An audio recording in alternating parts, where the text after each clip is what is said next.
বাংলাদেশে আজ শিশুরা মারা যাচ্ছে। যুদ্ধ না, কোনো প্রাকৃতিক দুর্যোগ না, একটা রোগে, যেটা আমরা চাইলে প্রতিরোধ করতে পারতাম। এটা শুধু একটা স্বাস্থ্য সংকট না, এটা একটা ব্যর্থতা। হাম একটি অত্যন্ত সংক্রামক ভাইরাস। এটা খুব সহজেই ছড়ায়, কাশি, হাঁচি অথবা কাছাকাছি থাকার মাধ্যমে। একজন আক্রান্ত শিশু 10 জনের মধ্যে 9 জনকে সংক্রমিত করতে পারে। প্রথমে জ্বর আসে, তারপর কাশি, চোখ লাল হয়ে যায়, এরপর পুরো শরীরে ফুসকুড়ি দেখা দেয়।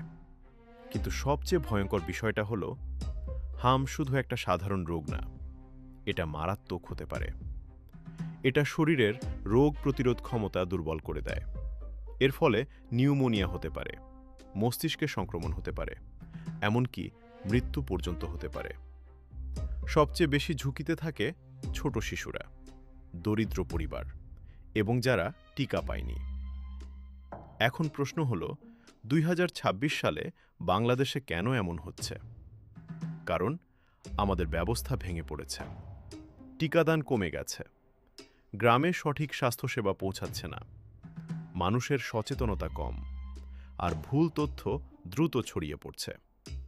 কিন্তু সত্যটা বলতে হবে, এটা শুধু ভাইরাসের সমস্যা না, এটা সরকারের ব্যর্থতা। টিকাদান কর্মসূচি কোথায় ছিল? কেন শিশুদের সুরক্ষা নিশ্চিত করা হয়নি? মৃত্যু শুরু হওয়ার পরেই কেন ব্যবস্থা নেওয়া হলো? একটা দেশ কখনোই উন্নত হতে পারে না যদি তার শিশুরা প্রতিরোধযোগ্য রোগে মারা যায়। প্রতিটি সংখ্যার পেছনে আছে একটা জীবন, একটা পরিবার, একটা ভবিষ্যৎ, যা আজ আর নেই। এখন কি করা দরকার? প্রথমত, জরুরি টিকাদান কর্মসূচি চালু করতে হবে। দ্বিতীয়ত, গ্রামে বিনামূল্যে চিকিৎসা নিশ্চিত করতে হবে। তৃতীয়ত, মানুষের মধ্যে সচেতনতা বাড়াতে হবে। চতুর্থত, কঠোর নজরদারি ব্যবস্থা গড়ে তুলতে হবে। সবচেয়ে গুরুত্বপূর্ণ, জবাবদিহিতা নিশ্চিত করতে হবে। বাংলাদেশকে এখনই পদক্ষেপ নিতে হবে, কারণ